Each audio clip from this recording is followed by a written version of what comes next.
जोंनि दिनै बड'लेण्ड बिनाया जों अख्रां सायाव जों थांनो नाङा। जों दिनै दिल्ली आरो स्टेट जों रायलायनानैसो जों दिनै जोंनि मोननांगौखौ जों रायलायनानै लानाय। जोंनि बड'लेण्ड नागिरनायनि लामाया एसेबां गोजौआव नङा, अख्रां बायदि गोजौआव नङा, मंगल ग्रह बायदि गोजौआव नङा। जोंनि उदिगारखौनो जों जुदि खोमानानै लायोब्ला, मोनखानायखौनो जुदि दिनै जोङो खोमानो गोनां जायोब्ला, जों आरो थांना थानायनि मा लामा दंबावो?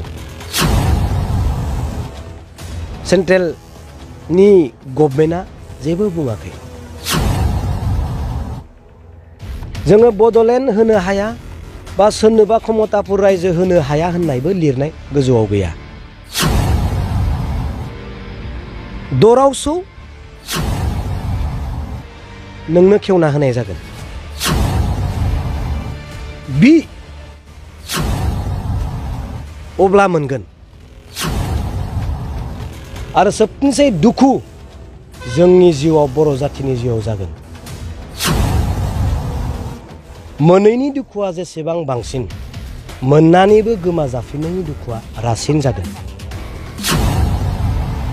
जोंनि हा मोनखानायखौनो जुदि जोङो आरो गुबुननो हगारखानो गोनां जायोब्ला, राजाया मोनसेबो अर्गेनाइजेसना सोरखौबा बुंनायजों, सोरखौबा सोंख्रायजों नङा। जोंखौ दिनै गल होनो नागिरबाय। गामि सोसननांगौमोन जोंहा सानजाहा, नाथाय दिनै सोसनदों खोलाजों गुबुन जाथि।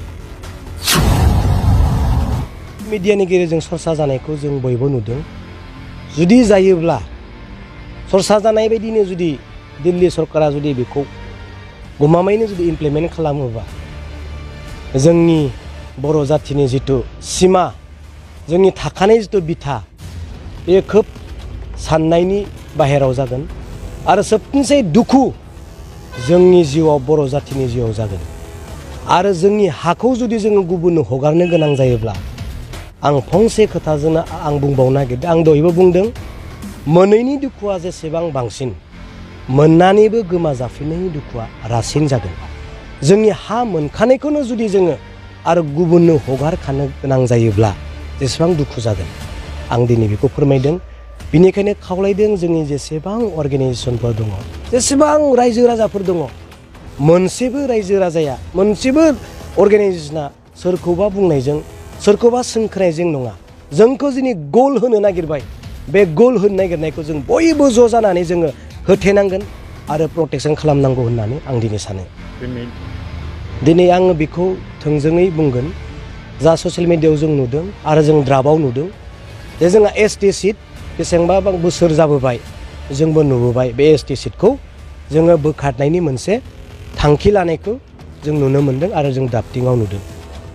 दिनै जुदि बेनो जामारोब्ला, दिनै सासे गथ'नि थाखाय सासे बिमा बिफाया गावनि गथ'आ जेब्ला गोमायो, देरनायनि उनाव 24, 25, 30 बोसोरनि उनाव जेब्ला गोमायो, अब्ला सासे बिमा बिफाया जेसेबां दुखु जागोन, बेबायदिनो बे ST सिटआ जोंजों खांजानाय, जोंजों नुबोजानाय बे ST सिटआ गोमायोबा बिनिख्रुइ बांसिन दुखु जागोन होननानै आं सानो। मानो होननानै बुङोब्ला, बे जोंनि मोनखानाय मोनसे उदिगार। जोंनि उदिगारखौनो जों जुदि खोमानानै लायोब्ला, मोनखानायखौनो जुदि दिनै जोङो खोमानो गोनां जायोब्ला, जों आरो थांना थानायनि मा लामा दंबावो? बेनिखायनो आं गले गले बुंदों, मोननानैबो जुदि गोमा जाफिनोब्ला बेसेबां दुखुनांथावना जागोन। दिनै आं खावलायनो सानो, बांसिनै जोंहा सरकाराव थानाय बिथांमोन दङ, मानगोनां दुलाराय बर' फरायसा आफादनि आफादगिरि नेहाथारिफोर दङ, दैदेनगिरि, आरो लोगोसे सरकाराव जा दं मानगोनां प्रमद बर' बिथाङा जाथिया बबेयाव दङ आरो बबे अलखदाव थांगासिनो दङ, मोजाङै बिथाङा मिथिगौ। दिनै जोङो दिल्लीयाव रायज्लायनो होनबाबो जों हाया। आसामनि दैदेनगिरिफोरखौ लोगो हमनो होनब्लाबो रायजोआ जानला मानला हाया। नाथाय बिनि सोमोन्दै गोथौयै रायज्लायगोना, आं बे बेलायाव बेखौनो बुंगोन, जोंहा बिटिआर एकर्डआव दङ गामि सोसननाय। अब्ला दिनै नुदों टटेलि उल्था। गामि सोसननांगौमोन जोंहा सानजाहा, नाथाय दिनै सोसनदों खोलाजों गुबुन जाति नङा होमबा गुबुनखौ सोदों जेखौ जों दिनै एक्सेप्ट खालामनो हाया बे बिटिआरनि उल्था नङा होमबा एकर्डनि दिनै जोङो गुबुन माबाखौहाय दानख'नांगौ जिथु एकर्डआव दङ दानख'नांगौ नाथाय दिनै दानख'नायनि अनगायै दिनै प्लास खालामदों बे उल्था नङा होमबा गासैबो उल्था दिनै जोंहा एसटि सिटआ बारिनांगौ नाथाय दिनै क'क्राझार लकसभा सिटखौ दिनै बोखारफिननो नागिरदों बे उल्था नङा होमबा बिटिआर एकर्डखौ मानो उल्थायै इमप्लिमेन्ट खालामगासिनो दङ दिनै रायजो राजाया नुगासिनो दङ दिनै दुलाराय बर' फरायसा आफादाबो नाजायाखै नङा दिनै नाजादों बिथांमोननि फेसआव जों नुयो बिथांमोनाबो राहा गैयै जादों दिनै आं खावलायदों मानगोनां दुलाराय बर' फरायसा आफादनि दैदेनगिरिफोरखौ नोंथांमोना सानाव जेखौ सानो बेखौनो सान नाथाय मोनाव जेखौ सानदों बेखौ ज्राब ज्रुब गारनानै दिनै साननि साननाय बायदि सोरांखौ सान अब्ला नोंथांमोनजों हाजार हाजार रायजोआ बेसेबां रायजो राजाफोर दङ नोंथांमोननि उनाव थांगोन नाथाय माने नोंथांमोननि जिथु साननाय बेयो दिनै राइट जानांगोन दिनै जों मोननानैबो जुदि खोमाफिननो नागिरब्ला जोंनि भबिष्यतआ मा जागोन एजेन्डा सोमोन्दै गोथौयै रायलायगोना दिनै गभर्नमेन्टआव थानाय दैदेनगिरिफोरा बिथांमोना रायज्लायनांगोन दिनै खावलायदों गावनि राजनितिकनि लाबा लाबखौ दसे सम दोनथ'नानैब्लाबो जोंनि एसटि सिटखौ जेन बासायो प्रटेक्ट खालामो जोंनि नट अनलि सरकाराव थानायल' नङा सेनियर बिपिएफनि दैदेनगिरिफोर सेनियर बिजेपिनि बर' दैदेनगिरिफोर सेनियर कंग्रेसनि बर' दैदेनगिरिफोर प्लिज नोंथांमोना अननानै बेनो जुदि फाइनालब्ला स्टेट आरो दिल्लीजों रायलायनानै बेखौ दानफिननांगौ